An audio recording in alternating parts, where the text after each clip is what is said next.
Welcome to By the Way with Beth and Stacey. I am Beth Cooper. I'm Stacey Earlywine, and we've got our first dreary fall day. It is dreary, and I love it. And I last night it was getting dreary, and it was a rainy night, and the house got dark early, and I was just like, oh, I love this. You do. I love the dark.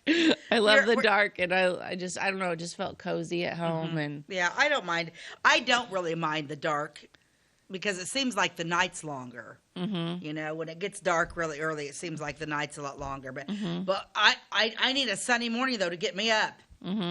Yeah, because like our bedroom is upstairs, and I have a big sliding glass door that goes out on a deck, and we've got these blackout curtains.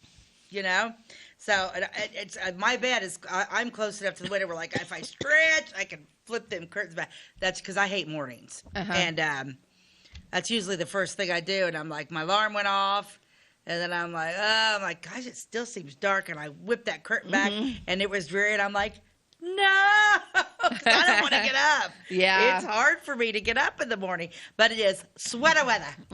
It is. Yes. I'm digging sweater weather. I do like it. But, you know, and I like the fact that they're making sweaters like light. I know. Because I like sweaters, but if they're too heavy, I'm melting. Well, the thing is, like, I could see why they used to make them heavy because not everybody had, like, central air or central heat. And you know, you might go into a building and be kind of chilly. It's not like that anymore. Yeah. Like, everywhere, we've got the whole heating and cooling thing down really good. Yeah. Like, it's like a comfortable 70 degrees, pretty close, wherever you go. Yeah. Walmart, the grocery store, work, well, the whatever. grocery store will die. You'll die. You'll freeze. Yeah. I went to the grocery store the other day, and I'm like, I take a hoodie with me when I go. Even in the summer, I take a hoodie. Because why? I don't know why. Why are they so cold? Because it's not like you need the room to be that cold because you have things in cold. I don't know. Maybe it helps their freezers run better or something. I don't know. But I don't know either. But yeah, it really felt fallish today. Yes, it does, and it makes me happy. It should. I mean, it's October. It's October the 7th. Yeah, it's good. It should start cooling. Boy, we needed that rain though. How much did we get? Much rain?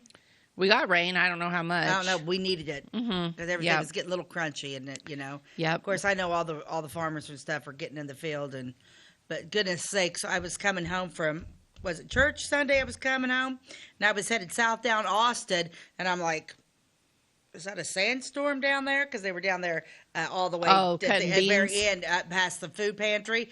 That farmer was cutting beans, and it was just like. Yeah.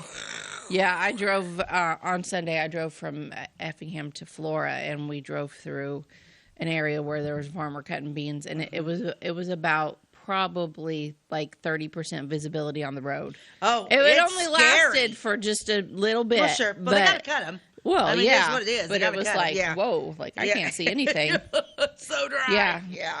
We definitely needed that. And so let's see what's happening. What we just come off of? Oh, my class reunion was this weekend. Yeah, how was that? It was fun. We had a really good time. We didn't have a great big turnout like normal. I don't know what it is. It seems like everybody with class reunions is like, yeah, we just don't have big turnouts like we used to. I can tell you exactly what it is. COVID? Do you think it's the COVID thing, or what is it? No, it's Facebook.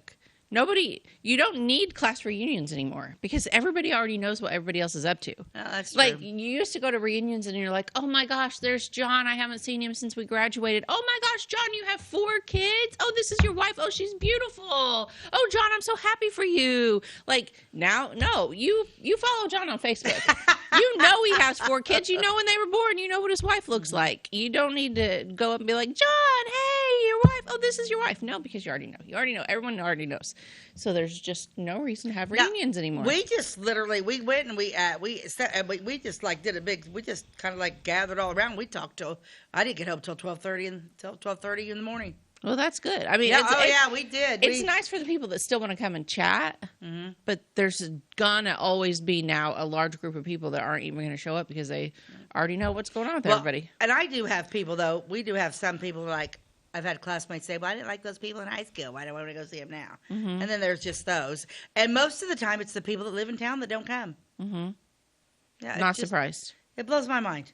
Yeah, I know, because you and I had two very different high school experiences. We did have two different high school Yes, she liked high experiences. school. I did not. I loved high school. So therefore, I'm not likely to go to any reunions. Do you not go to any of yours? No offense to anyone I went to school with. I just, I don't know. The ones I see them at Walmart. I say hi. There's a lot of people I like, but it's not like I just like cherish those days like they were the best days of my life. It was like, that was a season, and I moved on. Really? I don't know. Man, we have a ball. I like running into people, but it's not like I wanted to go to a reunion. Yeah, and our entire class was close, so it's not like you've got that's like unusual. You've got like a couple people that are having just conversation. It's the whole dynamic. Like we'll be like, oh my gosh, you guys remember that one time? And 40 people are going, oh my gosh, yeah, that we did, And then somebody's like, oh my gosh, yeah. I mean, it's just like this huge, like it's literally, I think Troy said we graduated to 108 in my class. The class of 85, when we first went through, we were the largest freshman class that ever had entered the school, but then we were one of the smallest graduating classes, so a bunch of them dropped out. Or I don't know what happened to them, moved on. I don't know where they went, but anyway, it's the whole entire class. You can sit there with the entire group, and everybody can chime in on almost on anything we're talking about. Yeah, it's 1985 was and people even say that, oh yeah, well you 85, like talk to somebody from 81. Oh yeah, 1985, yeah, you guys were all so close, and they'll be like, oh yeah, we heard your class. Even kids like in the 90s will be, be like, oh yeah, well we don't get ours. Nobody wants to get together. It's like, and we have one every 5 years because everybody wants to. Yeah, and then we go out. Well, we go out. We went to the. This is funny. After it was over, we went to the VFW. Yeah, so it was like, that's the next place. So then you got all these old people. Well, there are still old people at the VFW, but it's like every 5 years I may walk into the VFW about 10 o'clock at night, and everybody's like, must be a class reunion. Class reunion. Stacey's here. Class reunion after party. Yeah. The after party. But it was kind of neat because at the V, I didn't know they did this. It was kind of nice because they had just acoustic live music. And it was nice. I really enjoyed that. I enjoy those places now because there's no smoking. Yeah. Oh, absolutely. Before, back in the day, the smoking would run you out. Oh, it would kill you because I'm not a drinker. But that live music was nice. And I told Jim, I said, yeah, that live music was really nice. We should go and do some more supporting of the VFW and that type of thing, because it is a Veterans of Foreign War, and it's it's a club, but you can go in there and it's clean, it's not smoky, everybody's very nice. Oh yeah, you can get Cokes and that type, just because it's, I don't know if they consider, I guess it's a bar. Are those clubs considered bars, like the Elks and those? Is that? Well, the Elks is a club too. I mean, they're all clubs. They're all clubs, yeah. But yeah, anybody can go in there, and yeah, it was really nice, and the singers were really not too shabby, and it was nice, just acoustic guitar and vocals. That's where my wedding reception was. At the V? Yep. Because mine was at the Legion. Oh, okay. Nice. Yeah. Well, there's not, at the time, there wasn't a lot of other options, but we were going to use the L because it was a little bit fancier at the time, but their air conditioning went out that summer. And they said, you can still have your wedding reception here, but we just can't promise it would be fixed by then. You'll and I'm just just to be on the safe side, I'm going to reschedule that for somewhere else. Thank you. Because I don't want to melt in my wedding dress or have the cake melt. No kidding. Yeah, that would not be good. But yeah, so it was really enjoyable. We had a good time. Cleanup was easy. Yeah, we made it pretty cheap, because it was like $10 a person. Angela, we did tacos. Paula ordered everything from, and then, it was pretty good, And people, they loved it. And there were some that were there were some classmates that were like, wow, I haven't been in here since you've started doing this stuff with the theater. And they were like super, good. They thought it was really cool. It is really cool. Yeah, the theater's it's pretty Speaking cool. of the theater, we have an event coming up soon that is a haunted house. So if you like walking through haunted houses, ours is called Carnival Nights, and it's going to have a carnival theme. It's October 24th, 25th, and 31st, and you should come. And there are signs out everywhere. There are. I got those, and they're everywhere. And yeah, because the theater is broke. We need money. Yeah. Yeah, and if you don't want to come to Carnival Nights and just want to write me a check, Make That's it out okay to too. Nostalgia Theater because did I mention we're broke? Yeah. Nostalgia Theater. Yeah, with those utility bills, property taxes, utility bills, and our insurance is due. Yep, everything We at had a couple once. air conditioners go down on us. That place has 4 air conditioners. 2 of them went down. That was pricey, and yeah. Yep. So, but Yep. we're muddling along. The building's are. it's fun to see those lights go. It's all good. And another event we have on the horizon that's not Ooh, here yeah. yet is the Christmas Madrigal. That is going to be December 13th. If you want to mark your calendars now, it is going to be a sit-down medieval Christmas dinner theater. Yeah. And it is going to be incredible. There's a talented group of actors coming from Palestine, Illinois. They do a madrigal there every year, and they are going on the road this year, and they're coming to Flora. Yeah. And they're going to perform there. So Yes, I'm pretty pumped about that. I'm super pumped Yeah, that's about gonna that. be good. Oh, and then of course the Children's Theater, which I'm not sure exactly what it's the Friday and Saturday, the very Friday and Saturday. What is the date on that? December 4th and 5th, I think. Is that But Friday and let Saturday me- night? I think you're right. Let me pull that up real Yeah. quick. Before we go into our commercial, It's ad. actually the 5th and 6th. Is that Friday and Saturday? Mm-hmm. Yeah. So the 5th and 6th of December will be the Children's Christmas Play, which we start off practicing on that in a couple weeks. I've got a cast.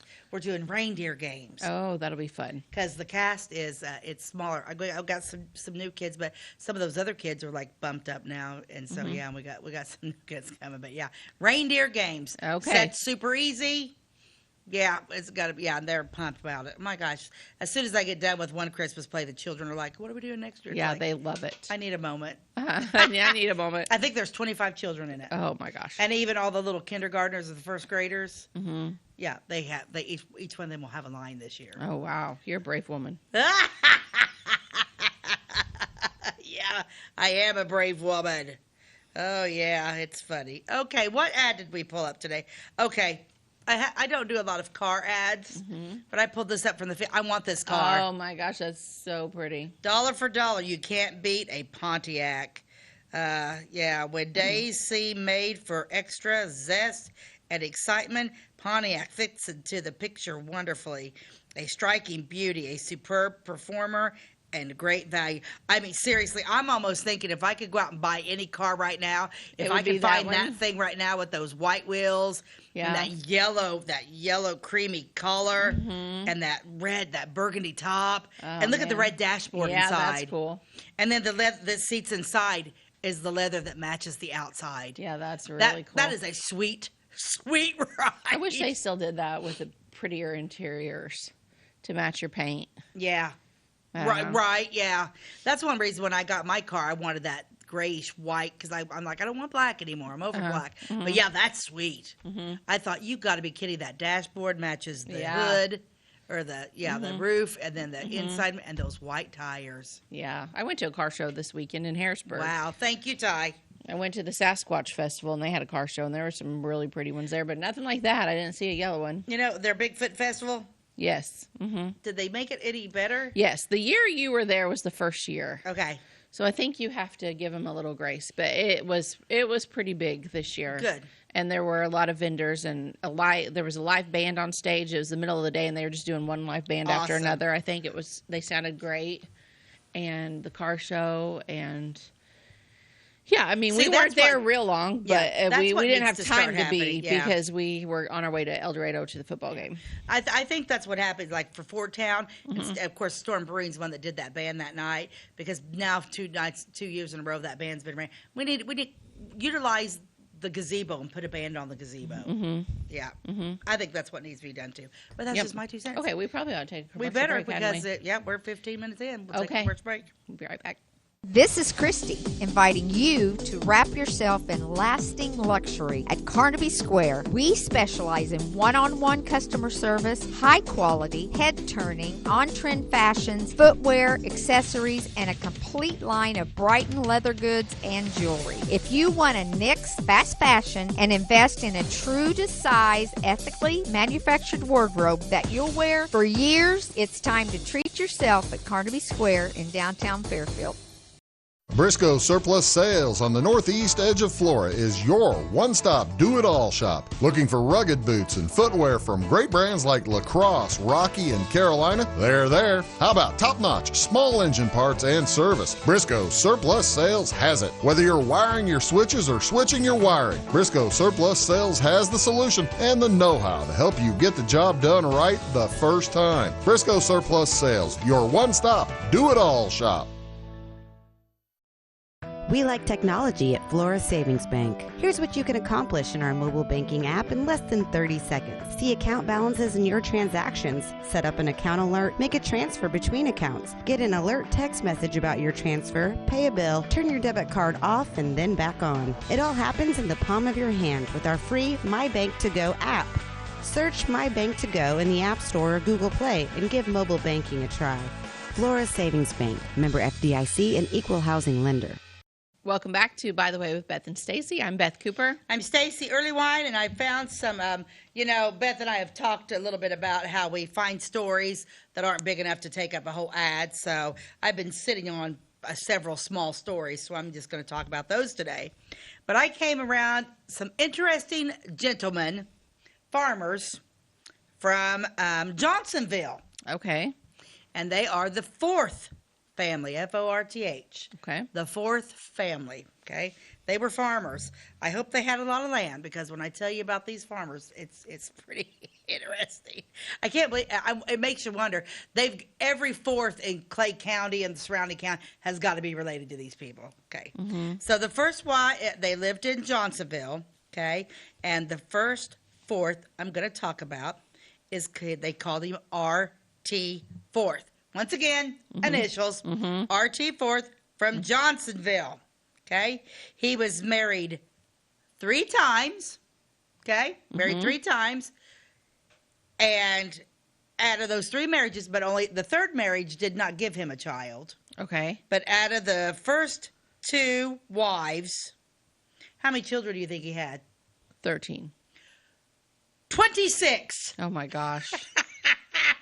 Yeah. He had 26 children, the mothers being his first 2 wives, one of whom had 8, and by another, 18 children. This man had... Was it one wife after another or simultaneously? No, one wife after another. Okay. Yeah, so he must have just been pumping them babies out. Yeah. Literally. Literally. The first wife was Mary Warren, and the second wife was Amanda Flynn. He outlived them. Mm-hmm. Well, if your body went through 18 births. Oh, yeah. Yeah, so he outlived him, Amanda Flynn. And then his last wife was Annie Hill. And here's how they describe Annie Hill. A buxom lass. I bet. Of 23 years. So he was old. So yeah. She was curvy. She was curvy. She's what we call curvy nowadays. Uh-huh. But a buxom lass. Mm-hmm. That cracks me up. So so R.T. Fourth, married 3 times and with 2 wives had 26 children. Oh my gosh. Okay. We're going to move on to another fourth. His brother, William A. Fourth, or Buck, as he is called. And he is the brother of R.T. He enjoys the distinction of having been married 5 times. Oh, he enjoys that, does he? I think so. Right? He's been married 5 times, but has had only 4 wives. He separated from his first, after which he successfully married 2 other women. Both he outlived. He then returned to his first love and remarried her. And upon her death, he, for the 5th time, married his 4th wife, but 5th marriage. Okay. Okay? And out of all those, how many children do you think he had between those wives? 16. Ty, how many kids do you think this guy had? We'll do 18. Okay. Abby, what do you think? I'll say 23 children. What in the heck? Oh. Are they multiples or? It doesn't say. And when you went on Find a Grave to find these guys, there was nothing, no bio, no nothing, and it didn't even hardly mention sleep. There's probably no room. They probably were like, I'm exhausted. Okay. Now there is still another brother. Oops, go away. Go away, thing. Now there is still another brother, John Fourth, who is says to have obeyed the divine injunction to increase and multiply. He has 3 wives, and these men all outlives their wives. I wonder why. He had 3 wives, and is even with his brother Buck in the number of children, having 23 boys and girls born to him. It will be seen that the aggregate number of children of the 3 brothers foots up 72 children. Between these 3 brothers, they had 72 children. That's crazy. The Fourths do well as farmers. I would hope so. Well, yeah. Of course, you'd never have to hire anybody. Yeah. And get a good living from tilling the soil. It is said that R.T. Fourth married his young wife and settled $10,000 on her. What does that mean? Was that like her dowry? He got a dowry of $10,000. I wonder, is Lee Fourth related? I was trying to look to see which Fourth we'd done a show on before. I don't know. He was the one that was that murderer that sliced that girl's throat on the road down there south of Johnsonville. How could it not be related? It'd have to be. It'd have to be, yeah. And this all takes place between these guys. That's an episode on YouTube if you're interested. 1834 to the 1930s is when they lived. Okay. Yeah. It has to be. It's Johnsonville, right? I know. I mean, yeah. Surely one of them, it was either their grandson or something. Yeah. Yeah. R.T. Fourth married his young wife. He settled $10,000 on her. I didn't even realize those Fourths. But like I said, they outlive all the wives. No kidding. But how would you not? With that many kids. Yeah, I feel sorry for those women. Me too. Yeah. The Fourth family. The Fourth family. Yeah. Robert, and there's a Fourth cemetery there. Yeah. Is that where they're all at? Was he Robert what year was he born? 1840 something. 1865 or 1814? Not the 14th. Or 1839. There's the 1830s. Okay, because there's 3 R.T. Fourths buried in Wayne County. Well, did he just go have a few juniors in there? Because when you have all those kids, you run out of names. Yeah. After a while, you just go junior. Mm-hmm. But yeah, I wonder. Yeah, I forgot about I forgot we did the Fourth guy. Mm-hmm. Yeah, I was just gonna go through and see if Lee was his grandpa, or I don't remember when Lee lived, but. Wow, I'm betting that there are a ton of Fourths that are descended from those Fourths. Holy absolutely. cow. 72 kids between 3 brothers. And then think about all the kids. Well, they probably did finally stop, I would say. But now I want to talk a little bit about the Star Carter Stanfield. And she actually owned a store called the Needmore Store in 1933. Star was the daughter of Ira and Ruby Tolliver Carter. This is a really interesting story. This is one of those stories we got from Don Thomas. Hey, Don. And this was from his wife, Rena Lentz Thomas, piecing together the past. And I want to read this because this is like on Highway 44. And if I'm not mistaken, somebody tried to recreate the Needmore Store on 45.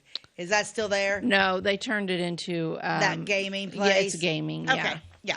So I'm going to read this from Rena Litz. She said, as she mentioned, she was going to be writing on names and places in the community of Clay County from long ago. Most of these once had a post office, but many since have closed. Perhaps you will notice names of your ancestors here, as many descendants still reside in the area.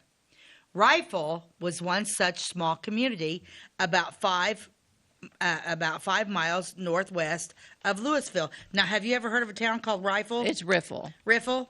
Is it Riffle? Yeah. It's Riffle. It's yeah. Riffle. Have you heard of it? Yeah, you've been to Riffle.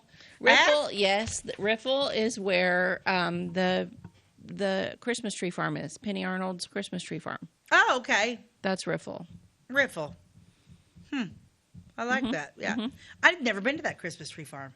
What? You've got to go. It is so fun. What? You've got to take me. Okay, we should all go, but you need to take Jack and JoJo because it is so much fun. So this Christmas tree farm, Penny Arnold has it every year. I'm trying to think of the name of it. Turkey knob. Turkey knob. Turkey Is knob. it because that turkey's running loose? Yes, there's turkeys. There's like a big pig. She's got some livestock that the kids can look at, and then the trees you can walk through. And then Dennis has a tractor that he has pulls a wagon with straw bales on, and he takes them on a little wagon ride through the Christmas tree farm. Now, when will she open? I think she opens the first time right after the weekend of the Halloween parade. I think that's her first. It's soon. But does she stay open all of November? No, it's only Saturdays, and it's in November and December. But she is open every Saturday through November and December. I think. I mean, she'll put it. You should follow her on Facebook to know for sure. But it's incredible. Kids would love it. Adults love it. And then she has a shop in there. You would love all of the things in there. Okay. And kids can get hot chocolate and a cookie. And can I get a hot chocolate? You can too. You can too. Yeah, their cookies are so good. Yeah, as long as I can get a hot chocolate and a cookie. Yes. Yeah. Well, then we're going to go to Riffle. Yes, we are. Okay. Okay, keep going. So there was one such small community about 5 miles. Riffle was 5 miles northwest of Louisville. A post office was established there in 1891, but was discontinued in 1907. So is it like Reinard, like where you just drive through, you wouldn't even know it was there? Or you wouldn't even know. It's a gathering of houses, as far as I know. I don't know of any old buildings. Kind of like going through Horde. Yeah, or less so. Yeah, or more less like so. Oskaloosa, maybe. Yeah. Okay. Although it had a railroad running through it, the settlement, it failed to thrive, and very little has been recorded about the area. Along what is now Highway 45, just a few miles north of Louisville, into Blair Township, was the location of another small settlement, first known as Tolliver. A post office was established there in 1899. And I saw a map of that area from the 1920s not very long ago. It was on a different page I follow, and it showed Tolliver. Cool. That lasted until 1902. See, that didn't last very long. 3 years. Yeah, I wonder if the map was from 1920. I wonder why it was still on there, though. I don't know. Well, the town was there, but the post office was just gone. Oh, okay. Yeah. Gotcha. Rena said she'd been told by some presently living in the area that this is the same settlement later called Needmore. A curious name, Needmore, since it consisted primarily of a store by that name. I thought maybe people were saying, I need more of this or that, thus giving this store and community its name. But someone else suggested it was called Needmore because they needed more people. We're going to take a commercial break, and I'm going to come back, and I'm going to show you a picture of the building when we come back. Okay. At Clay County Hospital, we are dedicated to providing quality care for you and your family. Our skilled medical team is committed to your well-being, ensuring that you receive the personalized attention you deserve. From filling your prescriptions at our state-of-the-art pharmacy to a visit with our compassionate behavioral health providers, we're here to support you every step of the way in your journey. Experience the difference at Clay County Hospital, where your health is our priority. Clay County Hospital. Complete care, start to finish. Tomorrow. Some fear the uncertainty it brings. Some trust the promise it holds. At Grinnell Mutual, we are always looking forward to tomorrow, growing and innovating. So even if the plans you have for the future aren't the same as the plans that the future holds for you, you can be ready. Because we'll be ready, like we have been for over 100 years. Trust in that. Trust in tomorrow. Talk to your mutual agent today. Your local agent is on the square. Louisville, Clay County, Farmers Mutual Insurance. At Clay City Banking Company, we're all on the same team, regardless of zip code.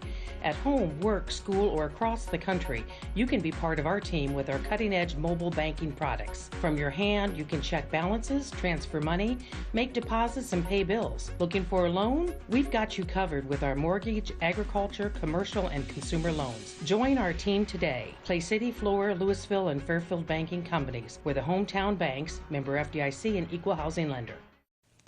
Welcome back to By the Way with Beth and Stacey. I'm Beth Cooper. I'm Stacey Earlywine, and I'm talking about Star Carter Stanfield and the Need More store that was located on North 45 by Louisville in the Tolliver town, I guess. Yeah. Tolliver area, I guess you would say. So the Need More store that I remember was further south than the one where the gaming place is. I think this was where, rebuilt. The you might remember the other one. It was a white building, and it stood right there at that big S curve where you turn to go to Iola off of Route 45, and then they tore it down and they kind of straightened out that S curve a little bit, and then they built houses there. Yeah, that was where in the 90s the Need More store, the old Need More store, was still standing. No one used it, but it was a big white building. Well, this one, I'll show you the picture. This is the building I'm talking about. Yeah. Notice the picture of the store, which was originally on the west side of Highway 45 and was operated by Mrs. Smith, mother of Jack Douglas. A second story was eventually added to the store, and it was moved to the east side of the highway. Yeah, because I don't remember anything on the west side. I don't either. Yeah. It's weird that they would move it, isn't it? Jack and Leah Mae Douglas lived upstairs in the store for many years. The store went, this is going to be, it mentions Iola here in a minute. The store, they lived up there for many years. The store went out of business in the 1950s. And then I'm not sure when Renee wrote this, but then the building was damaged when a motorist ran into it, moving it off its foundation, and it had to be demolished.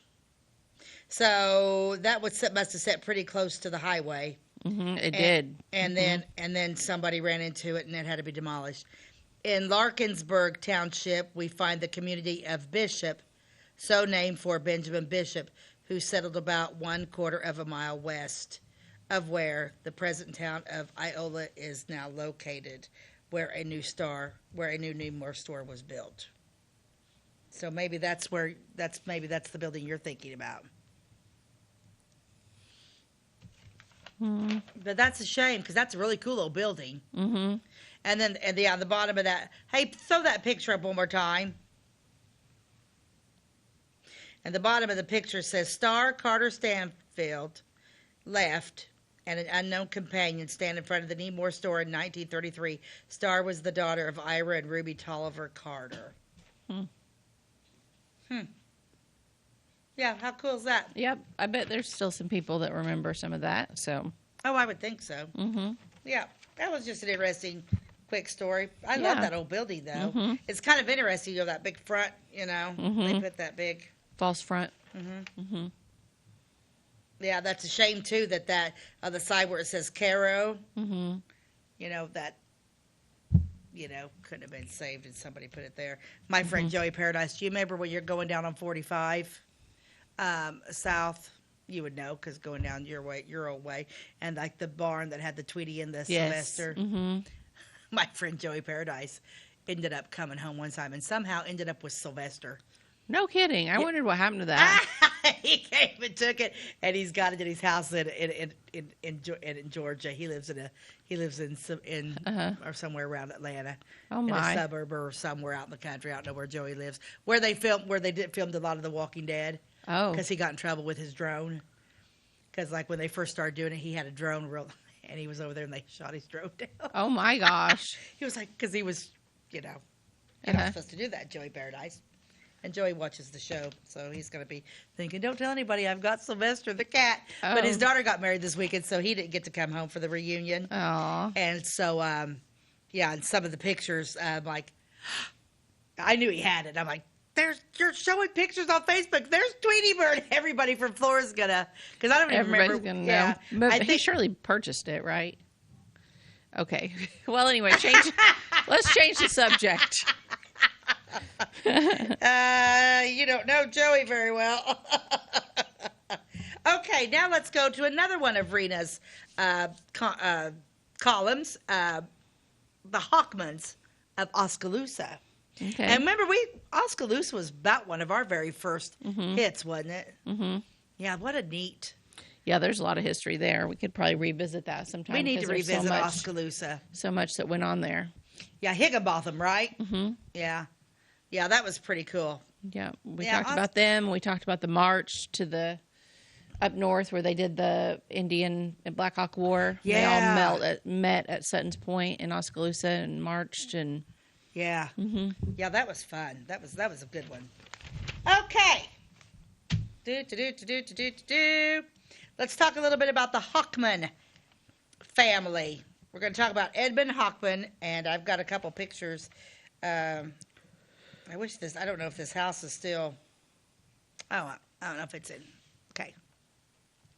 There's, Rena talks about an earlier map gives how Oskaloosa once looked, with named streets and several businesses and residents. So, yeah, it was like the real place, like streets. Like you go through there, if you didn't know that was Oskaloosa, it doesn't even say like Oskaloosa on a sign going through it anymore, does it? No. Wonder why we don't have those. I don't know. I mean, there's Oskaloosa Cemetery that's there. Right. That still has a sign, but I don't think anything else does. Yeah, but it was a booming place, like with a main street and lots of buildings. I mean, and the streets are still there. You can kind of go around the block a little bit. Yeah, drive around the block, check it all out.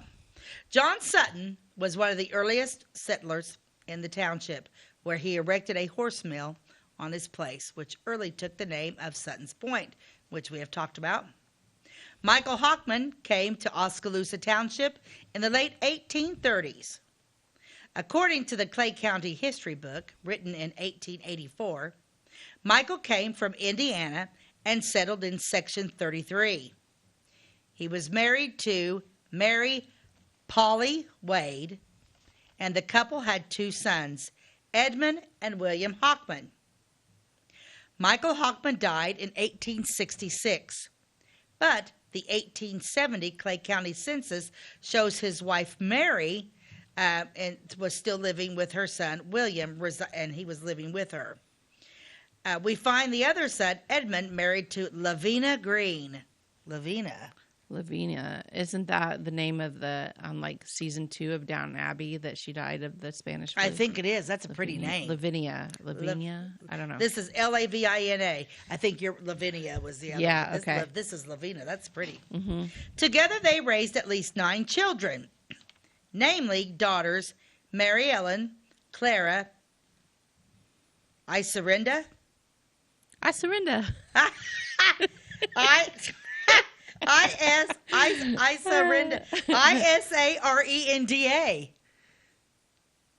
Iserinda. Okay. No, I'm never going to get that out of my head, Beth. Bessie, Florence, and Sadie, and 3 sons, Albert, Pearl, and Delos. A man named Pearl. That's unusual, isn't it? No, not really. Pearl for a man? Yeah, there was a bunch of them. In fact, I had a great uncle named Pearl. Really? Mm-hmm. Huh. He changed it later to Paul. But he was a twin to Earl. There was Pearl and Earl. I'm not lying. Anyway, go ahead. It's like, well, we want to name a kid Earl. We want him to rhyme. Mm-hmm. How about Pearl? Edmund was a carpenter by trade and also practiced a trade which was somewhat common for carpenters in those days. He made coffins. Nice. His carpenter shop was across from the cemetery, and this is where he built his caskets. His lumber mill was located in Section 12 near Crooked Creek. In a book on Oskaloosa history, Harley Bonham mentioned an old record book of which he obtained a copy many years ago. In it was noted the following: December 3rd, 1876, sold to William Montgomery a coffin for $8. August 20th, 1876, sold to J. Hell a coffin for $12. That's what you've got your coffin for in the 1876 and 1877. What's a coffin cost now? Oof, I don't know. It's thousands. Thousands. Yeah. Ed did a thriving business and with Stark Brothers Nursery. As the state of Kansas was being settled, trees were needed in that barren plain. So Mr. Hockman employed his workers to take up various varieties of timbered area in the western part of the township. According to Mr. Bonham's writing, Edmund Hockman even made a trip to Dodge City, Kansas in the early 1870s to possibly set up a business there. The outcome is not known. Edmund was married to Lavina Green in 1863. She was the daughter of Elias and Larky Vickery Green. Elias was buried in Brooks Cemetery near Bible Grove. And Larky, L-U-A-R-K-E-Y, Larky is buried in Oskaloosa Cemetery. Ed, being a carpenter as well as a farmer, sawed the boards and built the house during the Civil War. Let's show the picture of Edmund Hockman in the late 1800s, in the early 1800s. So this is a picture of Edmund Hockman. He is the gentleman on the right in the white shirt. Okay. That's Edmund. And then let's show a picture of the house. This is the house that he built. This house, it was in Songer Township, previously owned by Albert Hockman, believed to be built in the early 1900s. This was the house pictured with the family. Stories were told by his children in later years of numerous coffins in the buildings, many of which were used in the Oskaloosa Cemetery during the late 19th century time period. Many descendants of the Hockman family still reside in and around Clay County, such as the Segasers, Bostons, Herricks, Busses, and Tollivers, just to name a few. So that's the house that he had built. And that's the house that the Edmund Hockman lived in. I wonder if that house is still there. That's one sturdy house. Yeah. I like that kind of house too. I do too. I like that with those gables. Yeah, there was a couple houses built like that in Reinard that unfortunately are just falling down that I've absolutely always loved. And they kind of remind me of like the houses like when you're going on Route 50 and you're headed to St. Louis when you get on the other side of it's Odin, and there's 3 of them. And actually, I love those. I've been told that all 3 of those are Sears homes. That's what I was told. Yeah. Where did you say this one was sitting? Let me look and see. House in Songer Township. But not really exactly where it is. No. Okay. Yeah, let's see. Yeah, no. I don't know. But yeah, it's pretty recognizable. Yeah. But that is that's just a short little story on the Hockmans, a coffin builder, prominent man in Oskaloosa, the 1800s, built a beautiful home, raised a nice family, and just fun to remember. Yeah, and then like I said, these names are the only one that's hitting me is the Tollivers, because it's like Hockman family still resides, such family members: Segasers, Bostons, Herricks, Busses, and Tollivers. Yeah, I don't know. Oh, the only one that really I recognize are Tollivers. Yeah. Interesting. We're going to take a commercial break. We'll come right back, and I'm going to read a funny story I found from Donna Eubinger. Okay. Since 2004, Ed Lewis Trucking has been moving America forward. Family-owned and built on values that matter. Reliability, hard work, and service you can count on. From dry van freight to dump and hopper bottoms, plus top-tier truck maintenance in their state-of-the-art shop that's open to all truckers, not just their own fleet. They're growing stronger, expanding with their recent acquisition of McKinney Trucking, but never losing sight of what drives them. It's Ed Lewis Trucking, family-driven, service-proven. Call Ed Lewis Trucking at 618-686-3555. My name is Robin Stanford. I own Stanford Marketing. It's a promotional products business along with an embroidery business. And we do custom hats, t-shirts, anything, you name it, we can make it. People like that we do stuff in-house and we can actually make things here and that we're not contracting the work out to other places. We never say no. We always try to find a way to do it. If anybody can do it, we can do it. We are hardworking women, that is for sure. Come to Stanford Marketing in Flora for all your custom and promotional needs. Jimmy Order Lumber. Doors, paint, windows, electrical, plumbing, and much more. Oh yeah, give me all your guns too. John Lucas. What? You better be dreaming about all the stuff we sell here at Zink Building Center. Oh, I would. Zink Building Center in Louisville on Route 45. It's a cool place. Welcome back to By the Way with Beth and Stacey. I'm Beth Cooper. I'm Stacey Early Wine, and we've just been kind of hitting some of the smaller stories. And then I came across, of course, my favorite newspaper, the Hometown Journal. And when I find these, because I take just tidbits and stuff out of each one, because there's always, like here's one my sister wrote for Fur Good Paws. It's called From the Doghouse.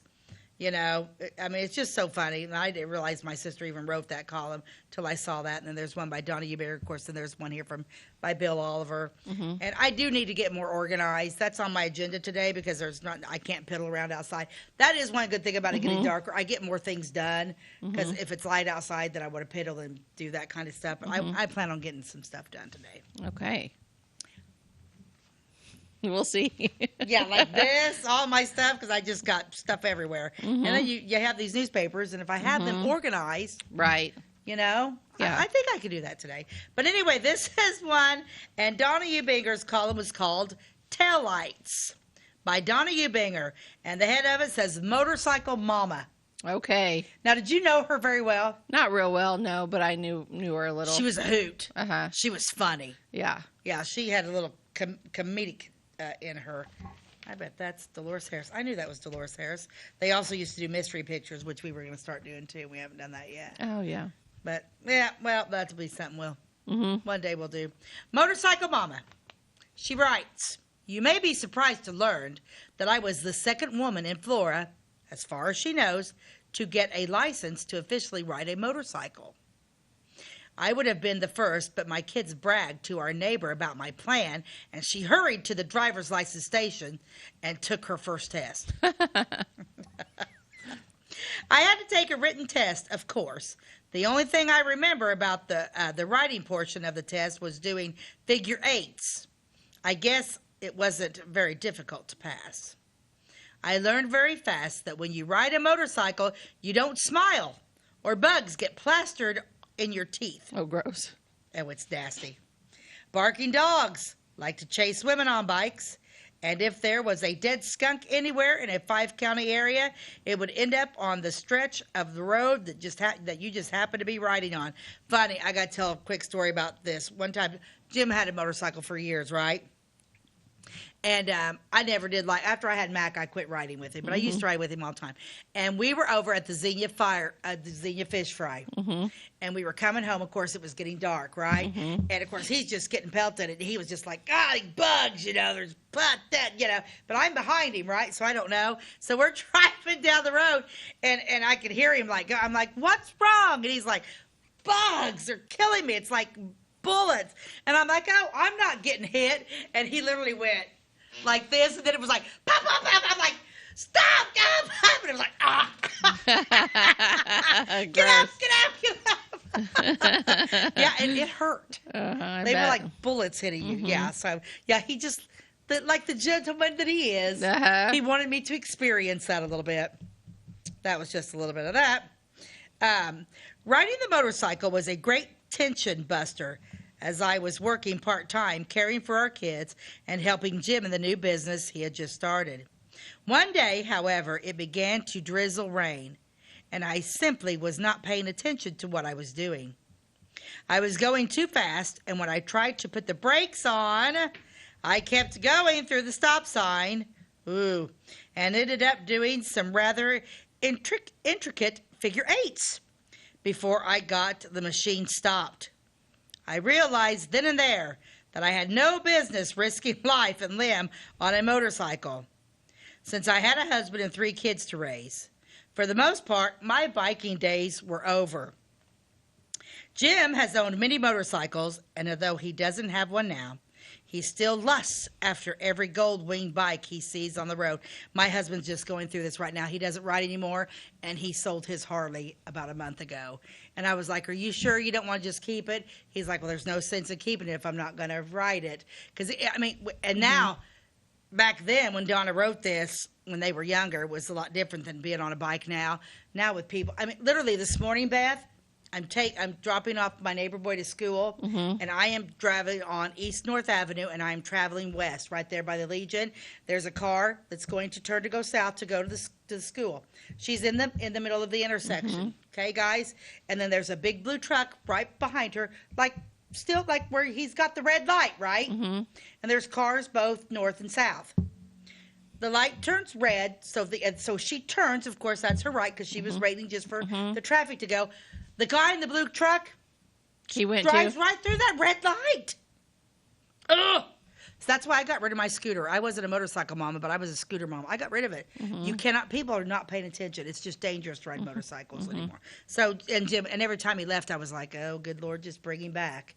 So, yeah, that's my own paranoia. But anyway, he did that. I'm like, are you sure? Then once he said, yeah, I think I'm going to sell it. I'm like, oh, are you sure? I hate for you to do this if you really don't want to. She continues writing, we were in Tennessee recently, and it seemed to be the motorcycle capital of the world. The weather was exceptionally beautiful, and that brought the bikers out in droves. Jim and I began to observe the couples we saw riding. We noticed that the beer-bellied men who looked rough and mean seemed to attract the cute little hot babes. I decided there had to be more to those gentlemen than the eye could see. One couple in particular caught our attention. Perhaps it had been inhaling too many gasoline fumes, but I could almost imagine being on the back of that bike. My long blonde hair was blowing in the wind from beneath my black motorcycle helmet. It matched the bike, you know. And my derriere seemed molded to the back of that bike. I held on for dear life to that bronze-skinned young man in front of me, who had a day's worth of beard on his face and ripply muscles peeking out from under his sleeveless T-shirt. All at once, the reality bubble burst right in my face as the couple on that bike pulled into a gas station to get gas near where we were parked. The sweet young thing threw her leg up and over the back of that bike like one smooth, synchronized movement as she gave me a sly grin. Right then, I realized that if I could have hiked my leg up that high in order to get off that bike, it would undoubtedly have become locked in that position, and that would make getting back on the motorcycle impossible. That's too bad, because there for a brief moment, I was ready to ride off into the sunset with that Greek god. Face double and all. Aw, old people and their fantasies. I tell you, it is a beautiful thing. I think that's just the cutest story that she's done. But yeah, now did you ever write, was Jason a motorcycle guy? No, there was a time period where he wanted a Harley, and I didn't want him to have a Harley, and we were thinking about it, and then I got pregnant with Carissa, and so we were talking about it later, and then we didn't realize Malia, she was very attentive and listening to everything, and she talked like an adult. And the next time we were at a get-together, someone brought up motorcycles, and she said, oh, yeah, my dad really wanted a motorcycle, but we got Carissa instead. And we've laughed about that ever since because it was so cute the way she said it. Yeah, but we were anyway. gonna get a bike, but that's funny. Not Carissa. Yeah, that is funny though. But yeah, I used to ride all the time. I was fearless when I was younger, and then I used to ride like when I was in high school. Late 18, 19. Oh yeah, we'd go uptown, and I'll never forget Hank. What was his name? Hank Mears always had a motorcycle, one of the big gold wings. And, he'd always take me motorcycle riding. I think David Window may have had, I don't know, but man, we'd jump on the back of those motorcycles and go all over the place with them. And then Jim came along, and he was always he rode motorcycles. Now, Mac never did. The boys had dirt bikes, but Mac never had a Harley. Connor had a Harley for a while. We had a dirt bike. I forgot about that. Yeah. We had a dirt bike that was also street legal. So occasionally we'd go for rides on that in the country. Yeah. But and then Connor had a Harley, and him and his dad went a little bit, but it's just like I said. And then once I got pregnant with Mac, I'm like, I'm not getting on the back of that bike. Too many bad things can happen, and so I never have. Honestly, from the time I haven't been on a bike, and Mac is 34 years. I haven't been on a bike in 35, 36 years. I won't get on. I never would get on one because. Yeah. And then when Jim talked Connor into get one too, and they went, I'm like, oh, my baby's going to be on a motorcycle. It makes mommy nervous. Yeah, I would be nervous about that, too. And then now it's just, people are just on the road. They're just not paying attention. And the red lights and the stop signs people run just drives me crazy. Okay, let's do it. We've missed a couple of these. Yeah, we've been running over and haven't gotten to them. Let's do a funny one. Okay. We always end the show with something funny. What do you got? We've been doing the Here's Your Sign, the Bill Engvall.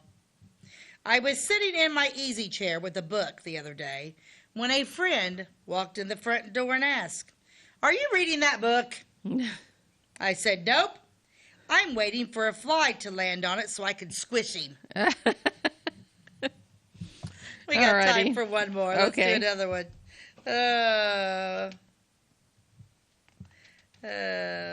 The last time I took my dog to the vet's office, a woman in the waiting room asked, "Is your dog sick?" I said, "Nope. He just likes to come here to visit with other dogs." Okay. Yeah, it's so funny. And now since we've been doing these, I catch myself. You want to say stuff like that to people? Yes. Yeah. It's like. Well. Yeah, why didn't I think about this? I could be a gazillionaire like him. I know. Yeah. Okay, Beth, tell everybody where they can catch us. You can find us on Wabash Catch TV, channel 100, Monday through Friday at 11 a.m. and again at 3 p.m. Our new episodes air on Thursdays and Fridays. And you can find all of our past episodes on our YouTube channel, By the Way with Beth and Stacey. And just they're labeled. You can look through them. Some of them are under the tab that says video, and some are under the tab that says live, but they are all there. And if you have any questions, comments, story ideas, you can email us at bythewayWithBethandStacey@gmail.com. And that is it. So thank you so much, and we will catch you next time. God bless you, and have a great day.